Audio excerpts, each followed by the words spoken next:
I hate that I can't see Ty's face.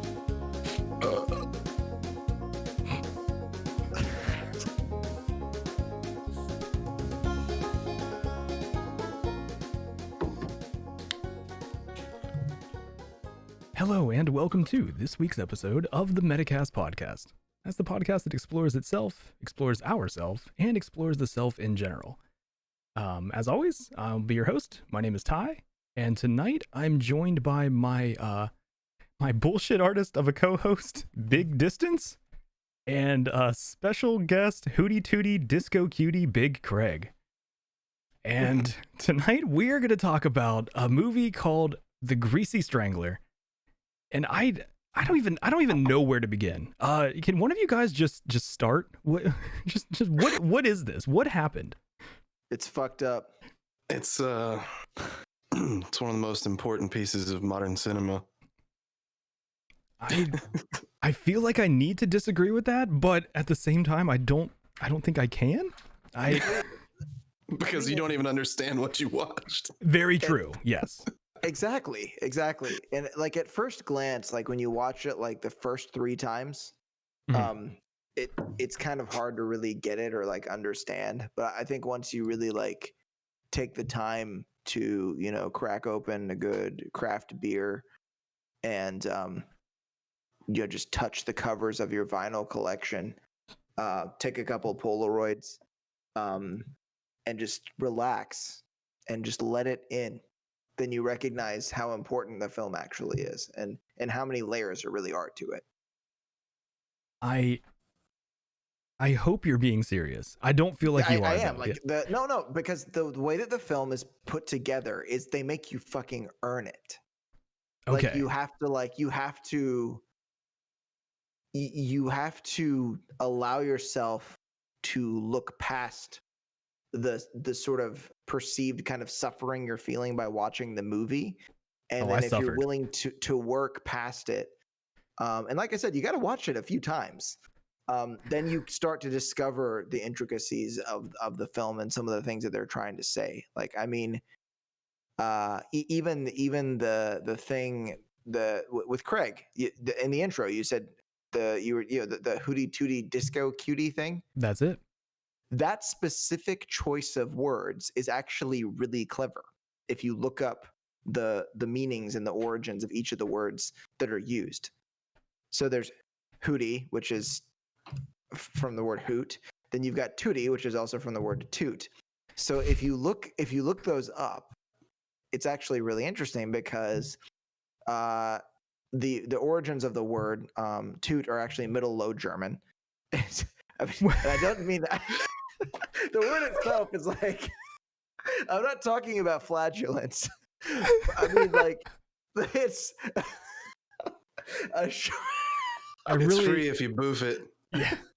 It's okay. A short, sharp sound made by a horn, trumpet, or similar instrument. And the way that the character Janet comes into their lives is very much short and sharp. All of a sudden, there she is. And if you look at the term hoot, it's a raucous sound made by a horn, siren, or steam whistle, or a shout expressing scorn or disapproval. And if you look at the role that Janet plays in their lives, she's very much this kind of raucous, like obnoxious thing that comes into their lives and complicates things. That is true. Okay, dude. Honestly, bravo. And obviously, disco it's a style of music named after the discotheque, and really and truly, the music's named after the club, not the other way around. Yeah. Disco music is played at a discotheque, and it was essentially just pop music at the time. With like, you know, that constant bass line kind of thing, you know, where they just play octaves the whole time. My opinion of disco doesn't matter, but and then you've also got that the cute, just the word cute, cutie. There's 2 meanings though. One of them is the 1940s meaning. Hey, are you being cute with me, son? That kind of thing. Okay.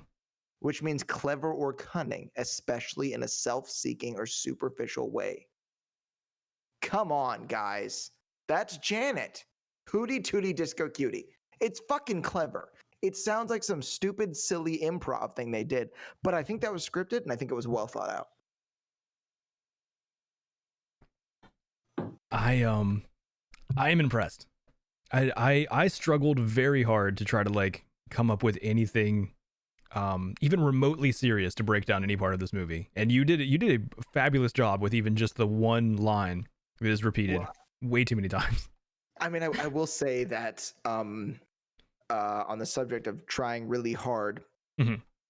we did talk about this briefly before the podcast time. Yep. Was that actually his penis? I know this answer. Definitely Did not. you actually look it up? I read some things about the commentary. There's a version, obviously, of the film with the cast and director commentary. They used a broken pool cue for his dick. I thought that was only when the one scene where he's in bed and it's under the sheets. No. Oh, really? I misread that then. Okay. Yeah. Also, so you know the scene. Are we allowed spoilers at this point? I'm assuming. Oh, of course. Yes. There's nothing there is no plot to this movie. There's nothing to spoil. You So can't there's a spoil a scene- Tim and Eric sketch. There's a scene between Ronnie and Janet on a park bench. And apparently, the director, what is it, Hosking? Yeah. He he wanted the genitals to look just right. Obviously. So he spent a couple minutes positioning the fake penis before realizing that he had actually been fondling Mr. St. Michael's penis. To which Michaels responded that he loved the attention. True. Yeah, I could see that. Yeah, so I mean, I made a point not to really look at anything like outside of the film because I didn't want my lens to be tainted by anybody else's perspectives. Mhm. I really wanted my own interpretation of the art to come out in this podcast. I didn't want it to be I didn't want to hear what anybody had to say because it ruins everything, you know, like the Mhm. song Yellow everybody liked by Coldplay. It's about Sure. nothing. Yeah. I fucking hate the song, but It's a love song. Yes. I mean, everybody that like thinks they want to read into it or whatever, they're like, he's just like, I don't know what it's about. Like you ask the creator, but I mean, like even the stuff that seems like it's intended to be funny, like the Porto scene, Yeah. which I mean, on the surface, it is pretty funny. I mean, that's one of the parts of the film where like I sort of I allowed myself to kind of like, you know, laugh about it because it's a funny scene because that shit goes on forever. And even Yeah. when he asks him to say it slowly, he says it the exact same speed. Mhm. But but notice that's an immigrant, that person, right? Yeah. He has an accent. He's Indian, and I think that it symbolizes the sort of loneliness of being misunderstood as an immigrant. Like I don't think it's purely meant for comedy. That scene. Interesting. I feel like you're reaching here. I feel like I know what's happening is I'm brilliant, yes, you're doing the thing where like and I understand art. yes, well you're doing exactly the thing with Yellow where like if the song was actually about nothing, other people find meaning. I think that's what we're doing. I doubt that any of that was actually done by the filmmakers. Well, I think that we would all agree that this fits like the idea of absurdism, like philosophical absurdism, looking for meaning in a meaningless world. Mm. The only insight I have to offer about this movie is the end, in which the son has decided that he too is going to be a Greasy Strangler. Yes. And they run into the woods, and they see their normal selves not covered in grease being executed. Mm-hmm. And I guess that is supposed to mean that they are abandoning their old normal lives to begin this lovely Greasy Strangler life together, in which they can actually get along and be who they really want to be. Yeah. Which I mean, yeah, there is probably like a storyline there about, you know, the weird I shouldn't even say use the word weird because it like this movie very weird. But the relationship between a father and their son and what can come between them, and them finding something in common together. There's got to be there has to be something there, but at the same time, it's just I feel like they tried so hard to just make it as incredibly weird as possible. Exactly. That's why you have to earn the experience of understanding the film. They wanted to make you work for it.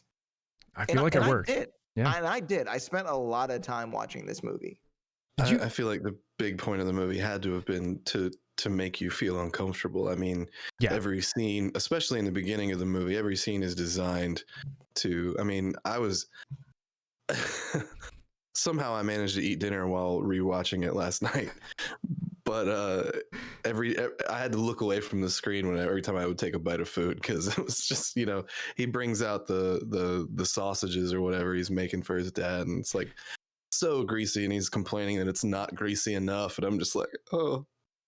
I mean, I do kind of agree. They could have been greasier. The only food that was actually a substantial level of greasy was the hot dog that he dipped into the actual grease tray. Yeah, I'm gonna dunk Big Ronnie's dog all the way in. That's another question that I wanted to bring up. What do you think is there something behind calling everyone Big Ronnie, Big everyone, Big Craig, or is that just a meme that they decided to throw in there? I think the creators had just watched Pumping Iron. Possibly. It's like when Arnold walks into the gym, everyone's Big something.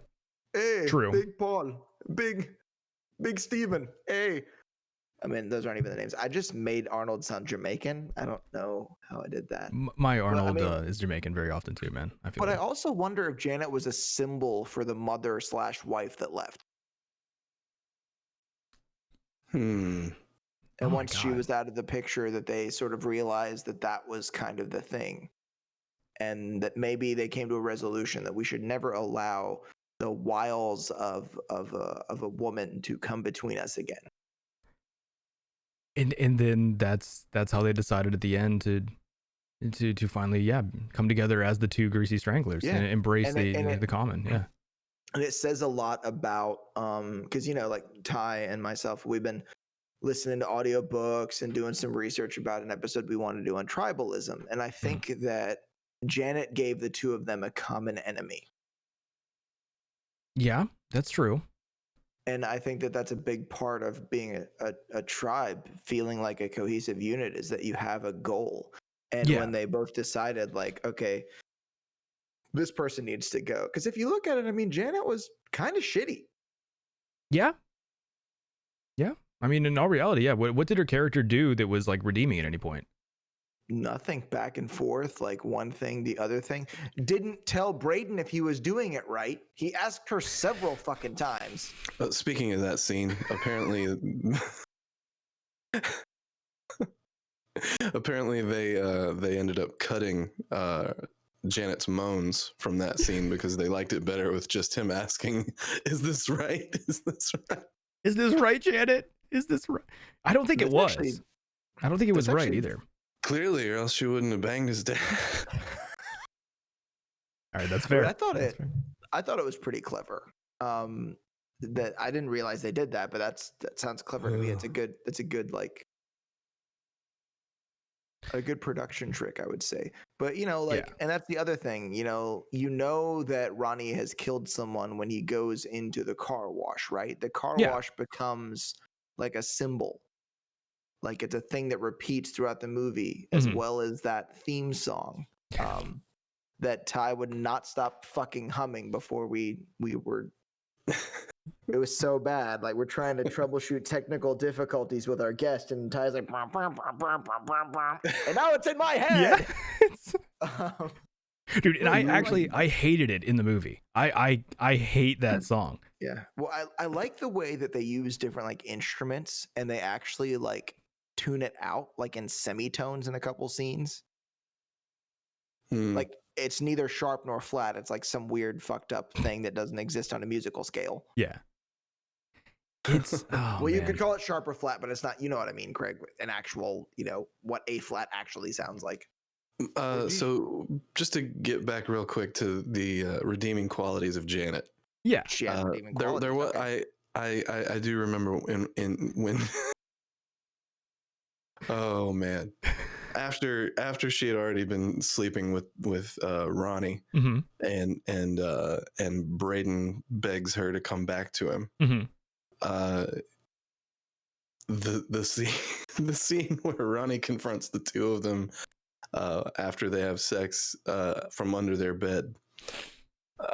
Yep. And oh, that was from under the bed. I was doing a shot during that part. I wasn't actually looking at the TV. I thought you've watched this 4 times. Hold on. I did a shot every time. Every time. Okay. I was like, here's your spot. Woohoo! This one's for Ronnie. Yeah. Yeah. Hey, No. Ronnie. Yeah. He was definitely lying under the bed while they were on top of it and waited for his moment to pop out and then confront them. So Ronnie's deal was he was gonna do what he always does and completely berate Braden for being just a loser. And and he says, he starts mentioning the fact that he shits the bed on a regular basis, and and she proclaims that after getting back with Braden, well, if that ever happens, I'll rub it on my tits. Yeah, she doesn't even care that he shits the bed. Yeah, so that was kind of sweet. That is sweet. That is a redeeming quality, like accepting someone else's like shortcomings and failures and bed shits. Yeah, I mean, even like the shortest of shortcomings, I would say. I mean, I feel like Freud would have a lot to say about this. Maybe a thing or two.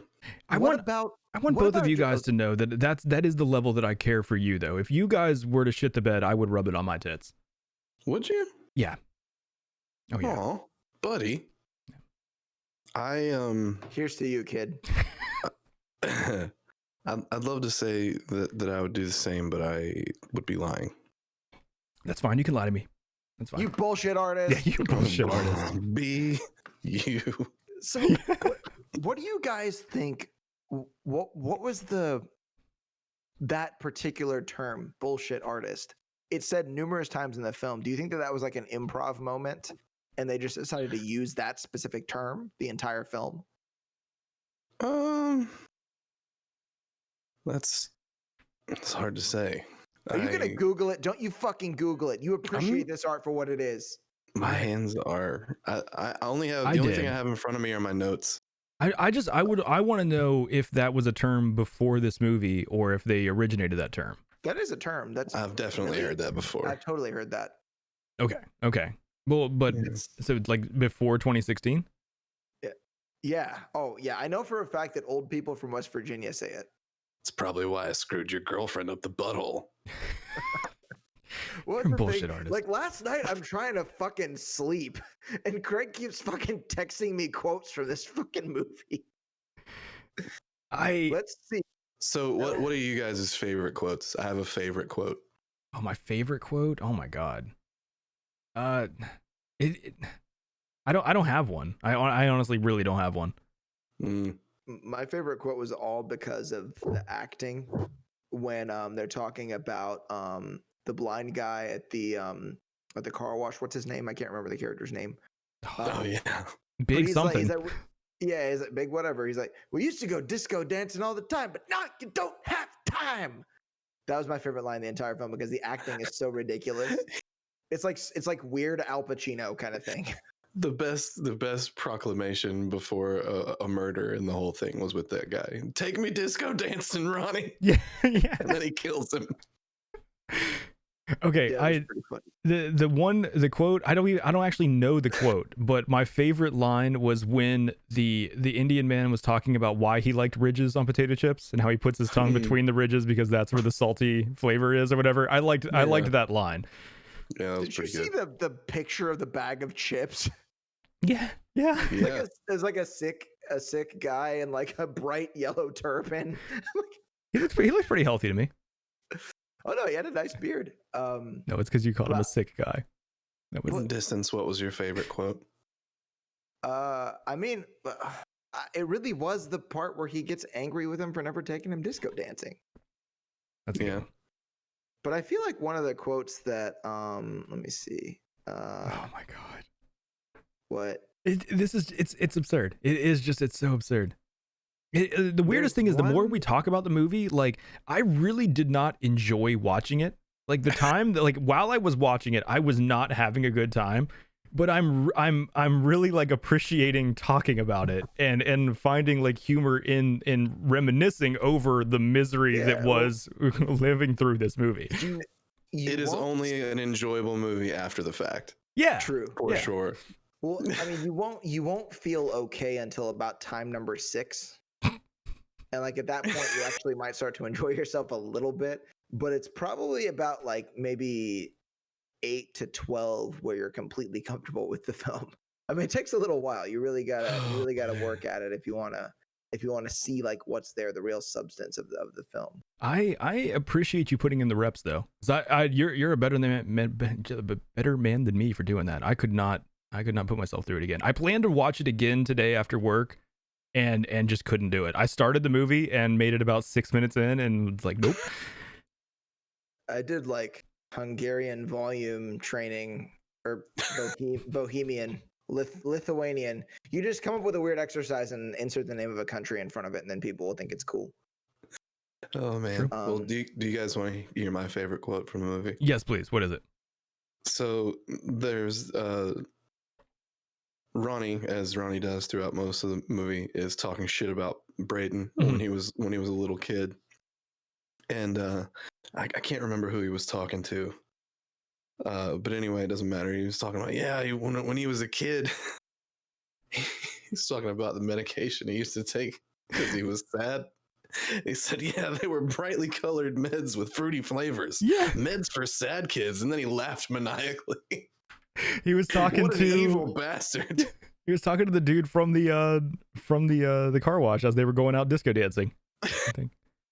Okay, hold on. I'm actually trying to find my favorite quote. It was just the most evil thing. Like, not only are you're talking about your fucking son, first of all. Yep. Second of all, you're making fun of he clearly was like maybe a depressed kid or whatever the reason. Your child had a tough childhood and needed medication, and you made fun of how they were brightly colored and fruity flavored. It was a kid. Yeah. Yeah, it's so I mean, like it's lines like that. Like when we talk about that line, there are layers there of like how actually mean it is and how like absurd it is to be making fun of someone for that. But is that something that was just thrown together in 5 minutes in the writing room, or was that actually thought out of like, hold on, how can we make this line really fucked up? Like, okay, yeah, we'll have to make fun of the kid's medication because he was depressed as a child. It does come full circle later in the film, towards the end, when they sort of make amends after they're both Greasy Stranglers now, and he starts reminiscing about how when he was a baby and he was just a little baby, and it was actually like kind of heartwarming, I guess. But I don't know if that's supposed to be, resolution, but whatever it is. It does in a way come full circle, I suppose. Okay, I found it. I was trying to remember exactly what he said. Okay, what is it? Big Ronnie. It's during the scene. I think it's when Brayden when they're doing it, and like he says the thing about she says the thing about rubbing poop on her tits or whatever. He called the shit poop. Yeah. Oh, whatever. Sorry. He says, "Hey, you're my girlfriend, and by the way, he wouldn't even exist if he hadn't flown out of my long, juicy prickus." He calls it a prickus. I'm sorry. That reminded me of my favorite quote from the movie.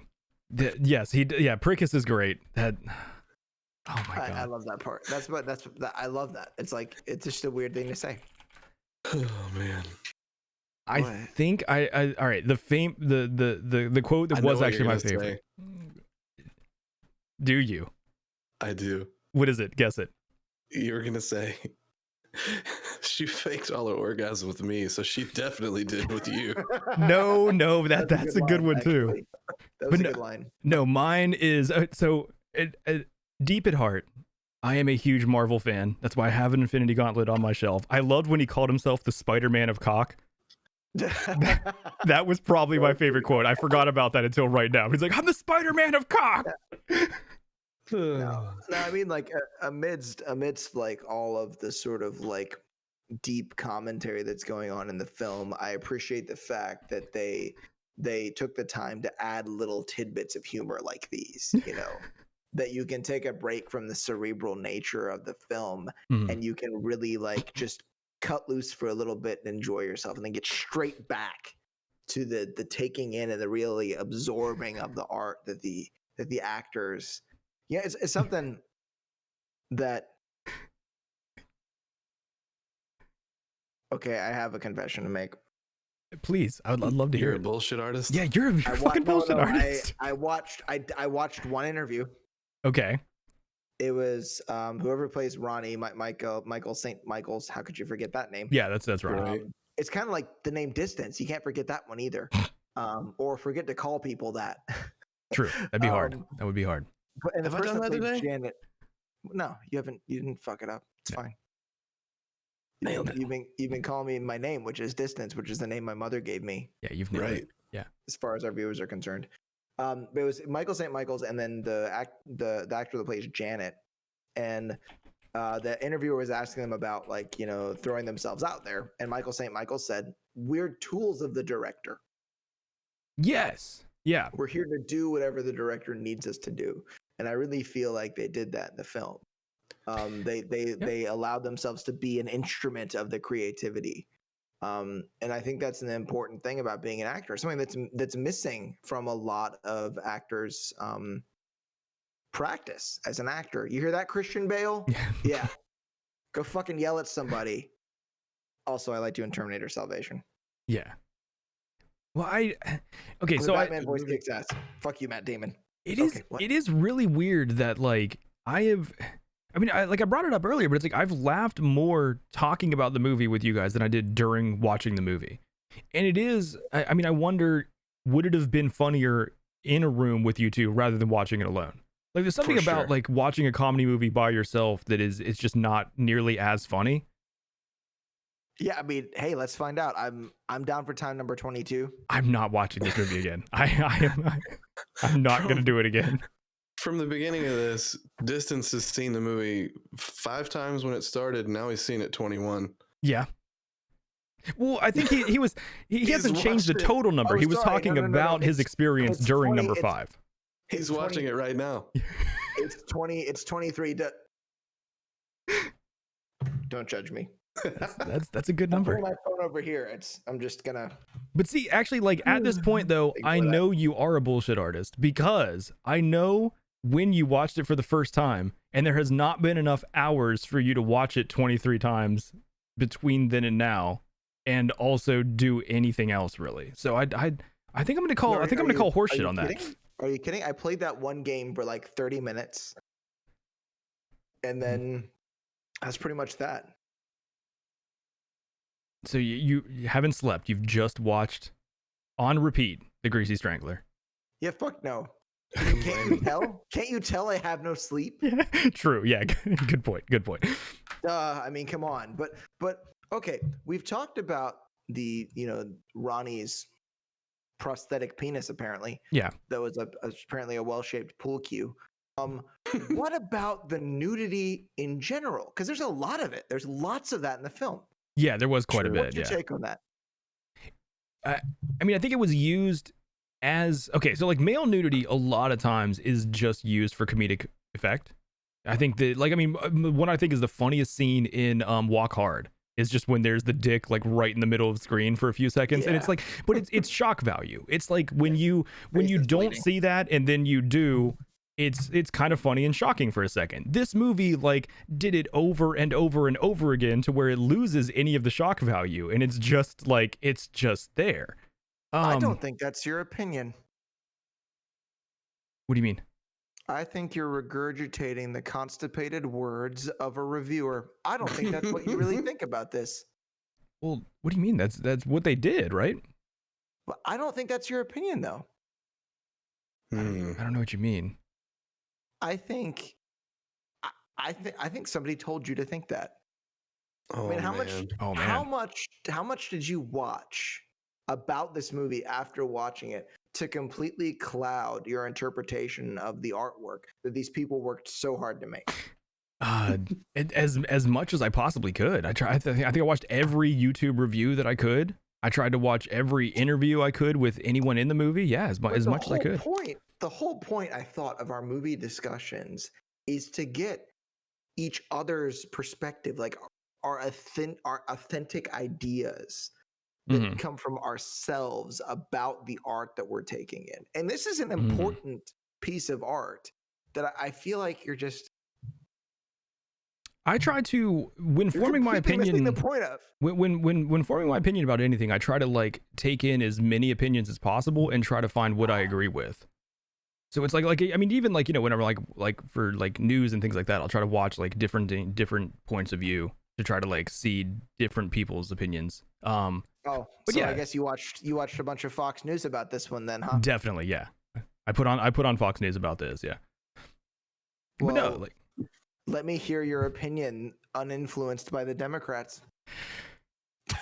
Uninfluenced by the Democrats, I would say that I loved every second of the nudity. Then, that is, it was probably the best part of the movie. Well, I think that the point of the nudity was so you would understand that this is a raw, naked. Oh, it was raw.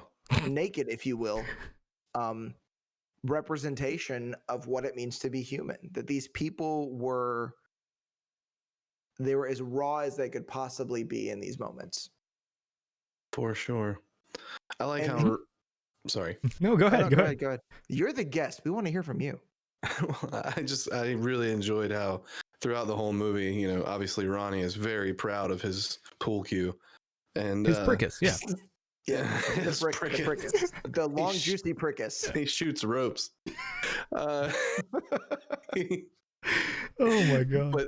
But it's a pretty great turnaround when you finally see Braden naked and he's got, you know, this broken pencil, and it's, you know, no wonder this kid's got such a tough time. Not only does his dad, you know, at every possible moment give him as much possible shit as he can, he also has to see his dad's huge wang while he's got nothing going on. It's just and then he fucked his girlfriend on. That's funny. Could you imagine if your dad fucked your girlfriend or no partner, whatever you want to call it? I can't imagine my dad fucking anyone and somehow here I am. Oh god, I just yeah. Greasy. I wish I knew your dad. I unfortunately didn't. I mean, yeah. Maybe you'll meet him one day. I feel like I did in high school, but it's been a long time. Yeah. Maybe at a guitar class concert or something. Possibly. But maybe I'll bring him on as a guest on the podcast. That would be awesome. Yeah. Yeah, let's circle back and talk about what could he talk about with us? All sorts of stuff.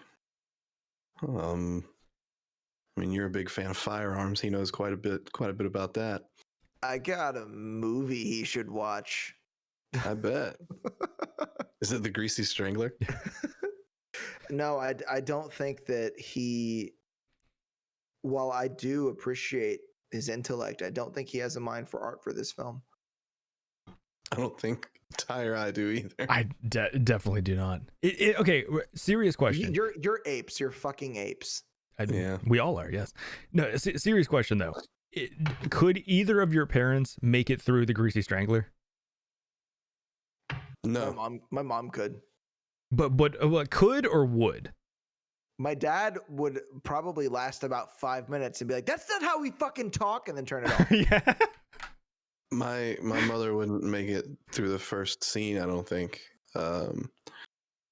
Dad would complain until he either left the room or turned it off. Yeah, I am not one to turn movies off. I've never walked out of a movie in a theater.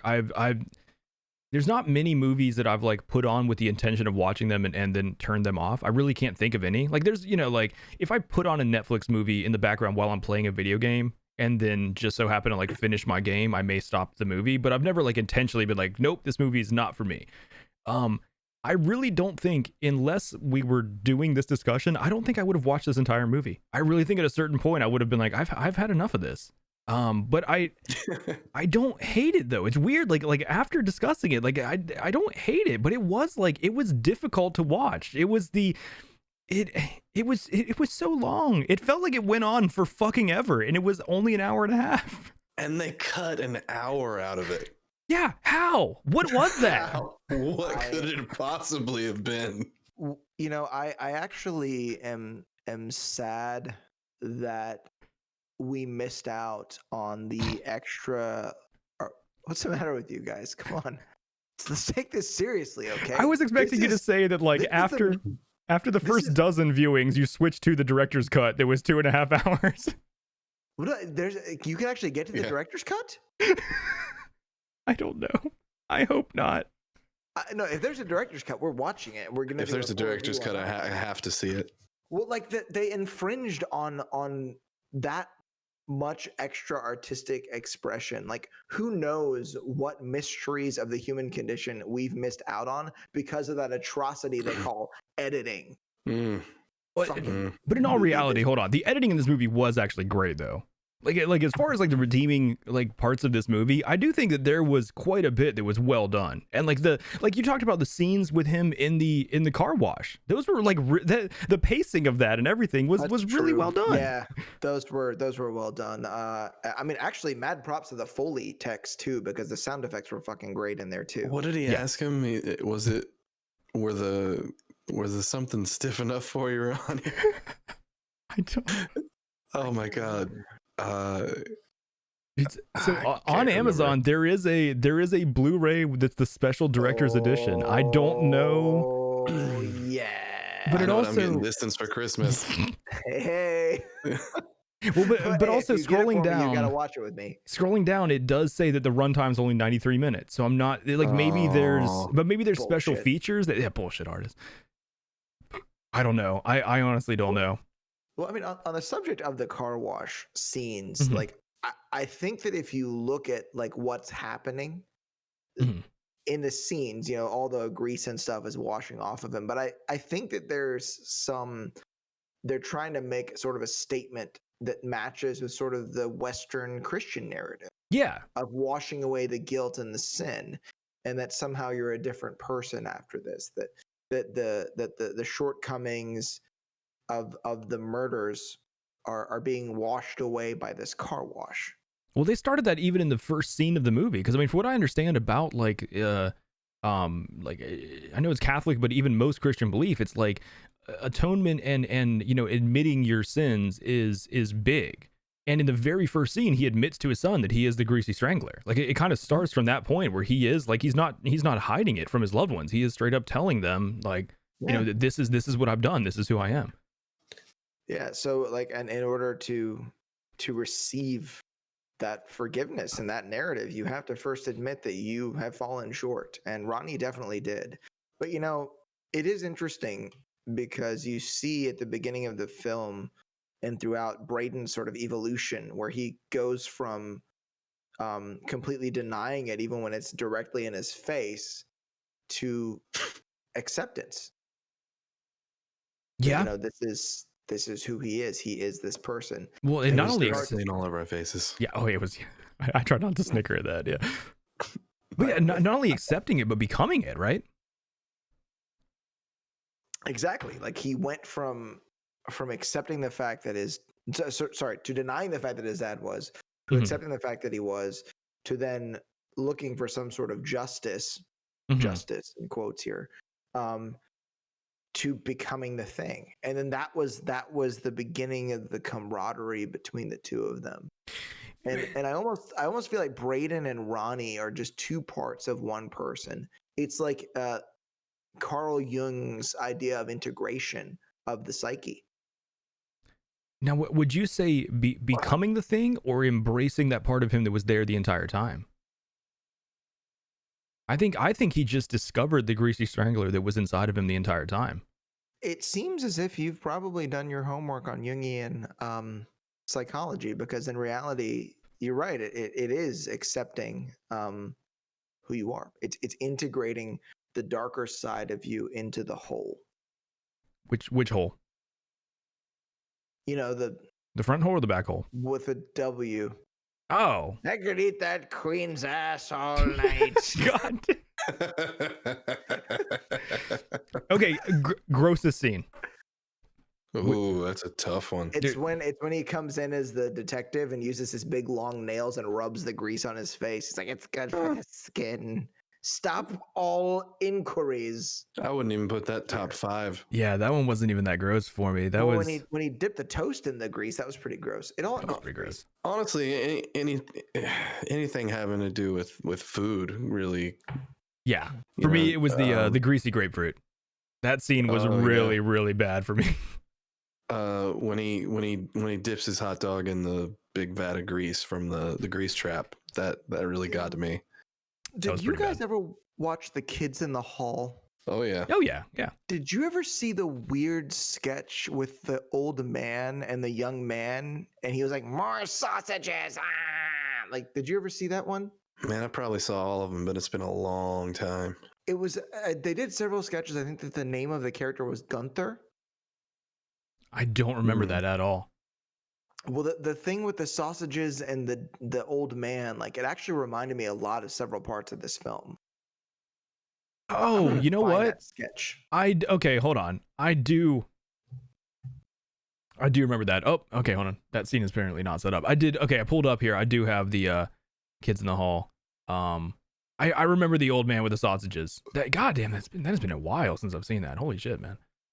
Yeah, but the dipping the sausage in the grease, like, it's funny, actually. I used to work with a guy that would, like, he'd come to work, he'd like heat up sausage and he'd like stab it with a fork and he'd like dip it in like McDonald's chicken nugget sauce and eat that for lunch in the middle of the workday. Goodness. Where were you working that this animal also was working with you? Same company. He was a contractor. I don't think meat packing plant. Yeah. No, that sounded like a Blockbuster employee if I've ever heard one. Pool cue. Hey, whatever. I used to work with a really buff guy at Blockbuster. Also, we're old. Yeah. Yeah, I wonder how many people are like, what the fuck is a Blockbuster? Hey, your first job was at Blockbuster. Mine was at Circuit City. Neither of them are around anymore. Technically, both of our first jobs were at the golf range. Oh, that's a good point. You got me that job. Speaking of which, I just talked to Scott the other day, and he said he's maybe gonna get that back. Oh, that's cool. Yeah, I thought so too. Yeah, I like that guy, man. He actually, I got better at golf just like listening to him give other people lessons. He knows his shit. Yeah, he's smart. So I've got an idea. Okay. Let's kill Ricky Prickles. Yeah, I wondered about Ricky Prickles. We never got to see him. We never got to. Well, yeah, you got to see him at the end, right? Wasn't the person they're chasing after him? Ricky Prickles. Yeah, but like, he didn't look like he had a 6-pack to me. Exactly. I wanted to see the ripped 6-pack, and that we did not get to see, and I was really disappointed by that. I wish. And there might be something to that, because he was the only guy in the whole movie who was supposedly like well put together. Mm-hmm. Everybody else was naked.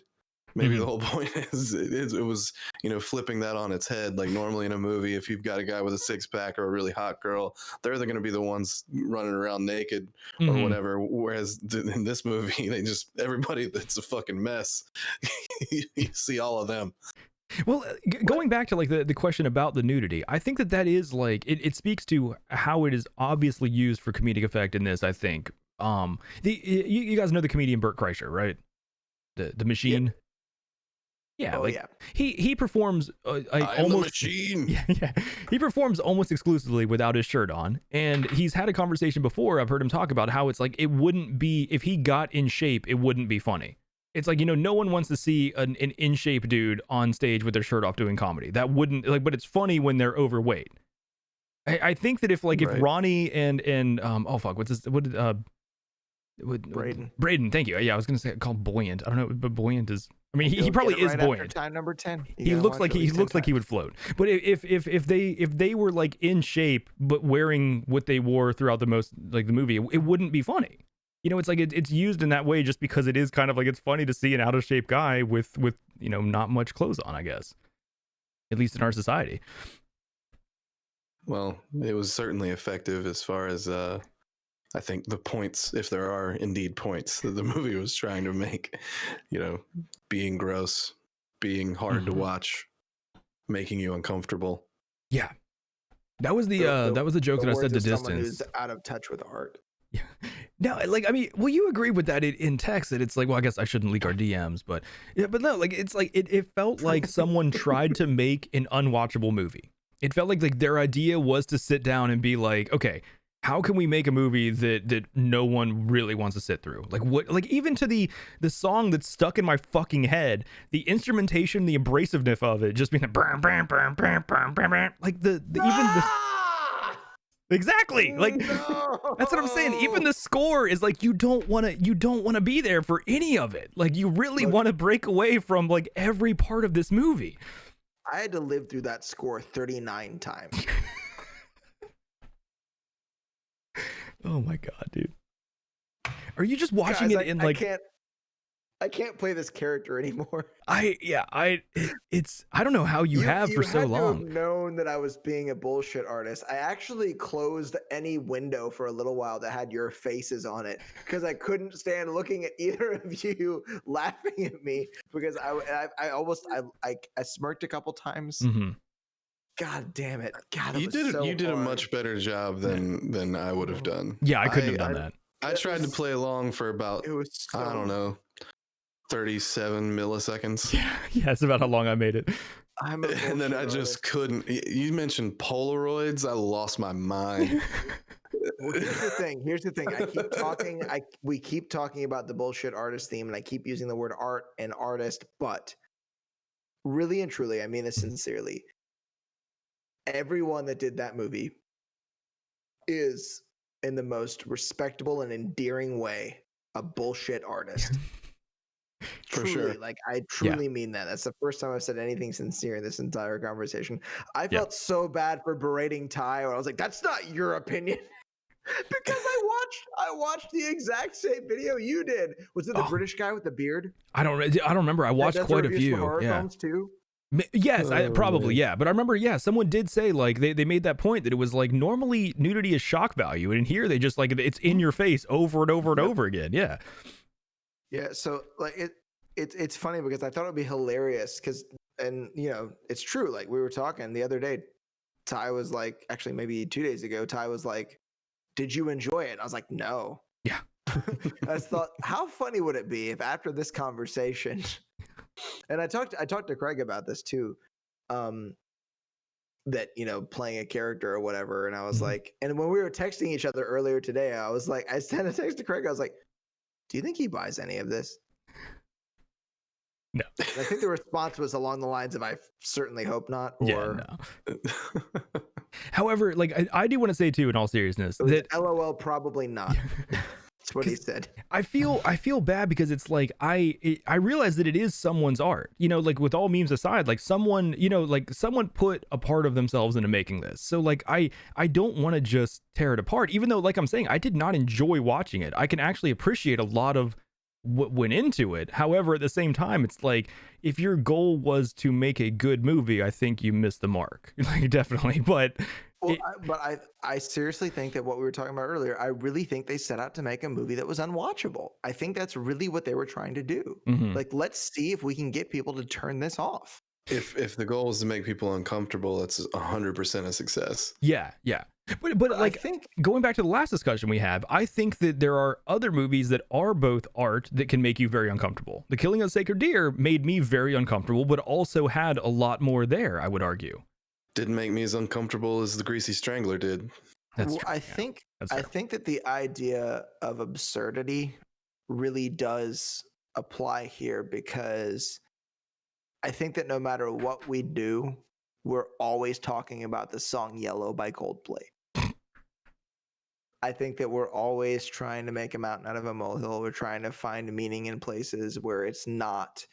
And that is, by definition, absurd.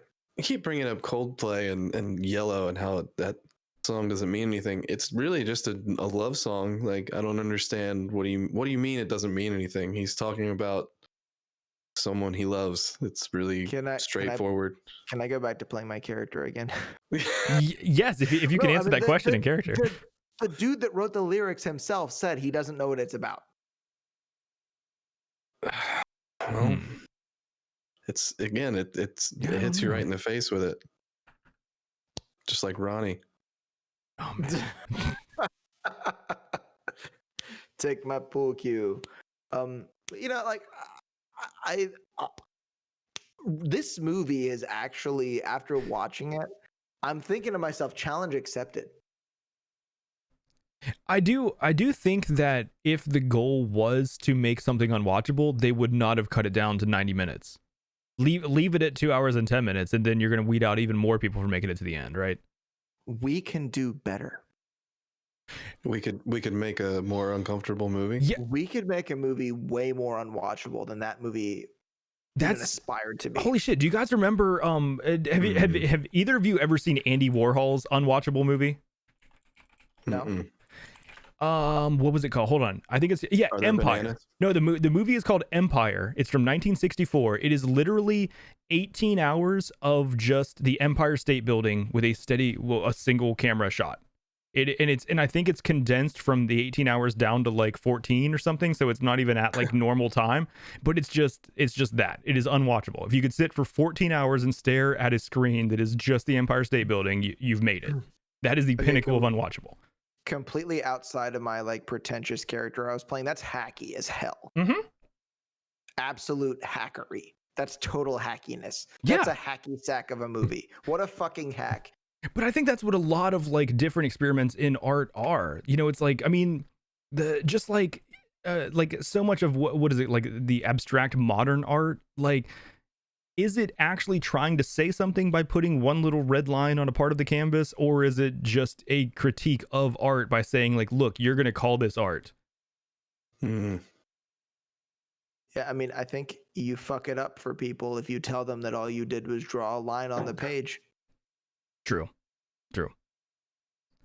But I think that's just the more of the idea is to, like, you know, almost a critique of what film is by saying like, here, look, watch, this is a movie. Will you guys watch this? Will you guys watch my movie? And then make them sit through 14 hours of the Empire State Building. I saw something interesting yesterday. Somebody said, you know, if you make an 8-hour movie, nobody will watch it. It's too long. But if you make that same 8-hour movie and split it up into 8 1-hour sessions, people will watch it in one day. Yeah. Oh yeah, what do they call that? Binge watching. Yeah. That's Game of Thrones' whole business model right there. Oh my god, I fucking hate that show. You've never seen that show? No, I watched the entire first season. Oh, well then, with someone that broke my heart. Oh, okay, that's why you hate it then. Hold on. If you could have, but if you could objectively say you really didn't like the first season of Game of Thrones? Well, no, I mean, I associate Game of Thrones with somebody saying no to this huge, juicy prickus. Okay, that's fair. Yeah. Or is it long? Whatever. Man. You know, like I feel like that I agree with you, Ty, that like it was actually difficult to get all the way through the movie. I'm like, can this fucking end, please? The one and only one time I watched it. Yeah. Which was only once. And here's the other thing, like I made this like really, really good like salad dressing. Like it's drippings from some pork loin that I made and olive oil and a little bit of butter, some balsamic, like all the herbs and spices and stuff that I cooked the pork with. Delicious. But the problem is salad dressing's predominantly fat. It's mostly oil. It's greasy. That's what I ate after I watched this movie. And I had to wait an hour and a half before I could take a bite of the salad without being grossed out. I was eating pizza while I watched it.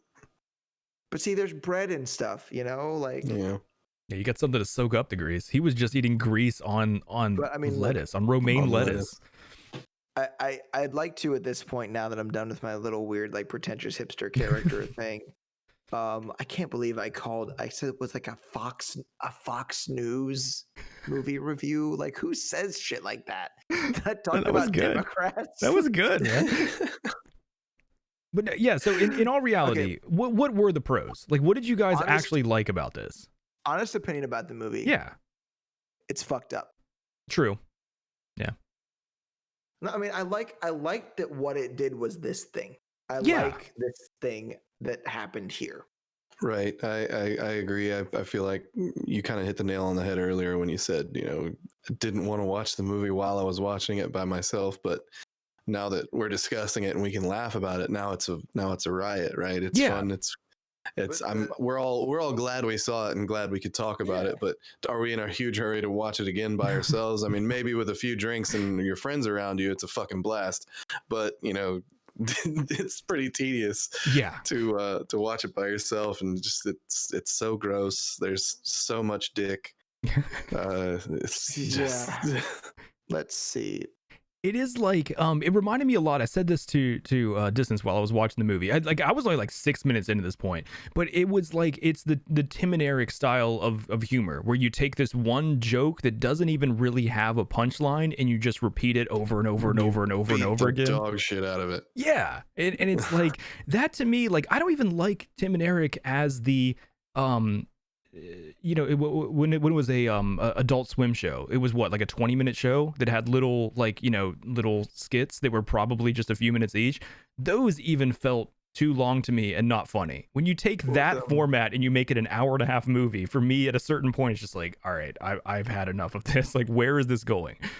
Did either of you guys watch Eric Andre? Oh yeah. Yes. Yeah. Did you ever hear him talk about like the whole idea of the show, like the role he was playing? I don't believe so. No. The whole idea that he had was that it was a show that was like on its last legs. It was about to end, and he was this desperate host clinging to this show somehow lasting, trying to resurrect it. Mm-hmm. But I mean, the thing is the people that ended up on those shows, I'm pretty sure their publicists got fired after that. Yeah, there's a lot of people that really did not like that. Yeah. Like, it was I forget the person's she was in I cannot remember the name of the show. It was on Disney, but she was on the show, and he vomited on his desk and like lapped it up after that. She just walks off set. She's like, nope. Apparently it was just like oatmeal or something is what he said. Yeah. Gotcha. But that was the whole point. And he said that he like didn't shower for like weeks at a time. Jesus. Like while they were filming it. I think that this is in some ways kind of like that show. Yeah. Hannibal Buress does such a good job of staying deadpan throughout all of that. Yeah. Hannibal Buress was actually pretty brilliant on that show. God, he's funny. Yeah, he's an American treasure. Yeah. Yeah, he's fucking great. Yeah. So this is funny. Like, this episode, we've had no chat at all. Yeah, well, are you shocked? Yeah. Well, because first of all, we were late. I didn't post anywhere when we were going live because I was too busy. Like, all the time that I would sit there and normally try to get viewers in chat was spent troubleshooting and trying to figure out what was going on. So yeah, it was like, which is completely my fault. I apologize. No, it's not your fault, dude. Your technical difficulties are not your fault. But yeah, I do think it is kind of cool. Okay, so like, redeeming factors of this movie for me, I do think like it was cool that it was different. I haven't seen a movie do really what this one did. I've seen weird movies before, of course, but like this to me was like a different level of weird, that it didn't even like, there wasn't even really a coherent plot that kind of kept going. Things just kind of like kept changing. It felt like a bunch of different scenes just kind of compiled together. And again, like, I thought the editing was great. I'm not going to say like that it was like the editor's fault, but it's like if you were to try to really like sum up the movie in a plot line to someone, you can't be like, oh yeah, it's about a guy and his father and they both fall in love with the same woman and then this happens and this happens. Like, no, it's just like the whole movie is just a meme. Like, it's just like, yeah, there's a Greasy Strangler. Just saying it is funny. It is, yeah. I'm the Greasy Strangler. It's so funny because I think when you first brought this up to me on the episode where we talked about the killing of the sacred deer, it like, I guessed, I was like, oh, let me guess, it's about a greasy guy that strangles people, and you're like, oh no, there's so much more. And there is so much more, but there's not. Like, there's more, but there's really like that's actually about it at the same time. Like, in some ways, I almost feel like it was the director trying to see if he could make the actors uncomfortable. Possibly. Like, how fucking far are these thespians willing to go Like, how far can I push them before they just fucking break?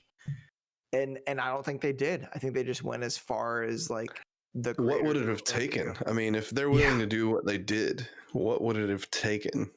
And that's the thing. I want to accept this challenge. I want to get some people together, and I want to make a better, worse movie. So is the goal to make a more unwatchable movie, or is the goal to Yes. make a movie that isn't even finished because the actors won't even finish it? This is, I think that it's to make the movie for the actors to accept the challenge. And I think we Okay. can all act in it and it would be great. And Craig's a terrible fucking actor, which is exactly why we need him in this film. You're not He wrong. couldn't even fucking like act with me in this scene for 38 seconds. I couldn't either. I At can't. This was 37, he was done. This was a special situation. I mean, give me a break. It's pretty fucking funny. You get no breaks, you bullshit artist. Oh Yeah. my god. That is Okay, so- the funniest thing too is like it has me quoting it. I keep saying bullshit artist and hootie tootie disco cutie. Like I didn't enjoy either of those scenes. Disco cutie. But they- Tootie, disco cutie. Yes, Cutie, twice. cutie, That scene disco happened cutie, twice cutie, for way cutie, too disco long. cutie, Hootie tootie disco cutie. Hey, come on, motherfuckers. Oh, I'm Hootie doing tootie it. disco cutie. Hootie tootie disco Tootie, cutie. disco cutie. All right, Tootie, I can't. tootie, I can't. disco cutie. Here. But is that? I mean, so there is like just like in the episode about Attraction, where remember the clip from 101 or 100 Humans or whatever that show's called, where it like the point of it was that a lot of attraction comes down to familiar or like being familiar with something. Is it that these quotes are actually quotable and funny, or that I just heard them 500 fucking times and that's why they're in my head? I'm gonna go with the latter.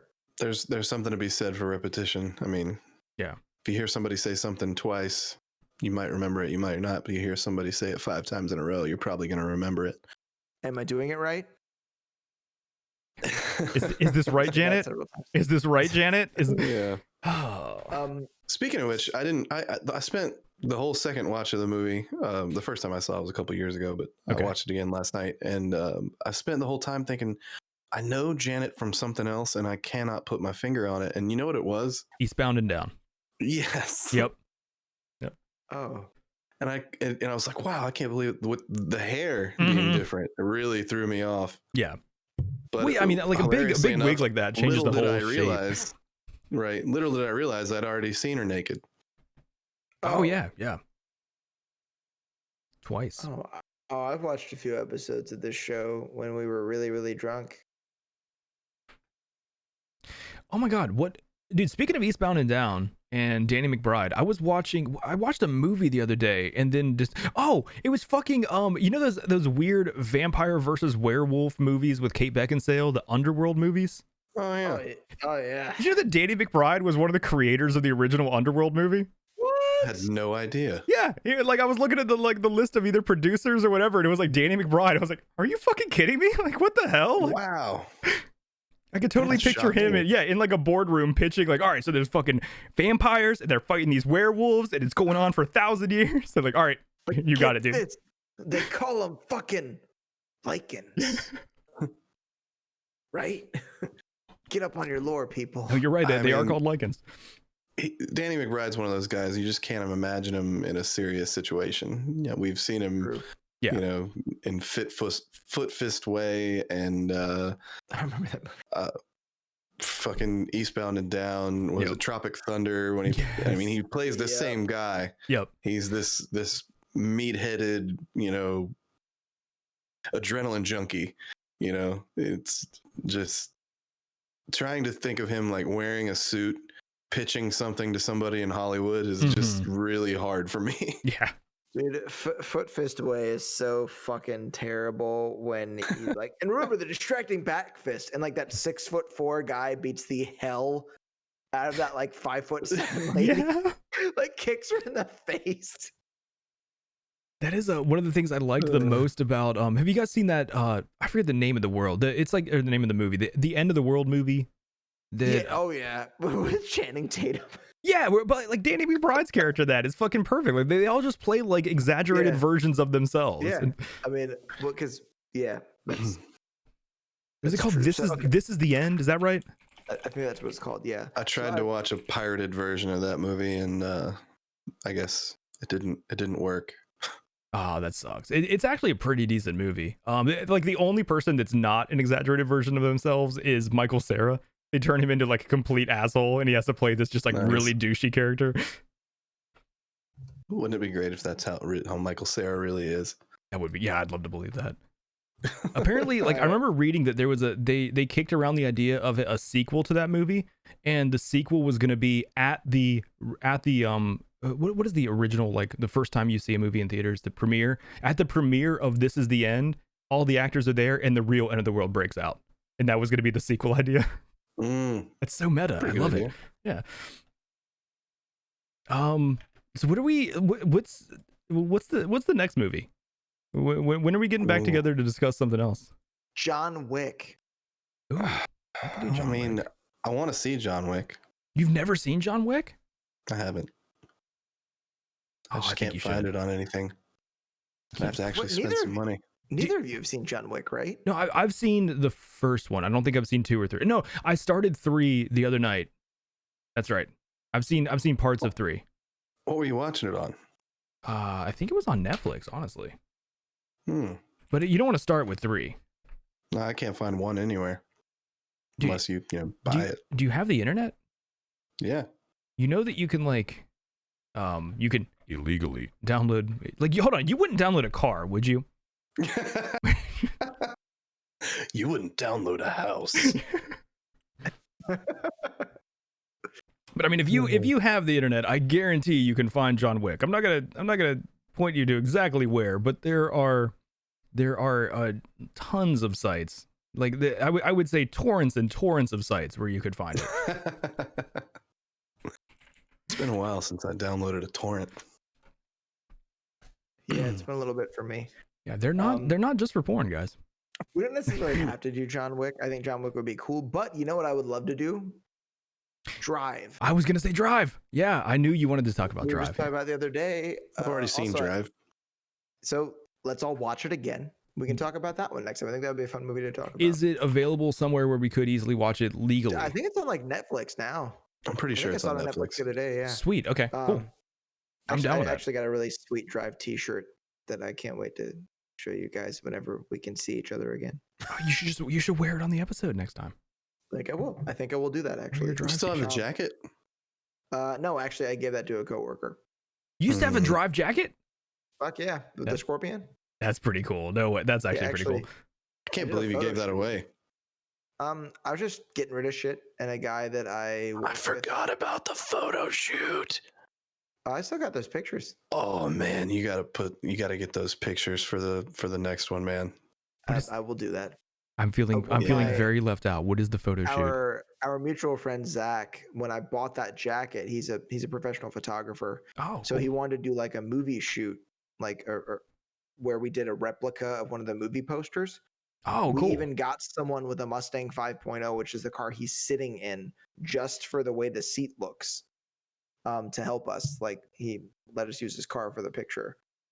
We did a couple of our own touches, and he did a couple shots that were sort of like originals. But it was really funny. I got there, and the first thing he said to me was like, "Your jeans are the wrong fucking color." I was like, "Wait, what?" He's like, "It's fine. I can just fix it later." I was like, "Wait, you can do what?" I'll fix it in post. Magic. Right. Like, yeah, and I saw him actually do it with his little like weird tool on his computer. I'm like, holy shit, my jeans are the right color now. I do have a quote for this this week though. So if we've come to a close here. Yeah, I mean, do you guys have anything else about the Greasy Strangler that you want to say? Just since I know what you're gonna say, it's fucked up.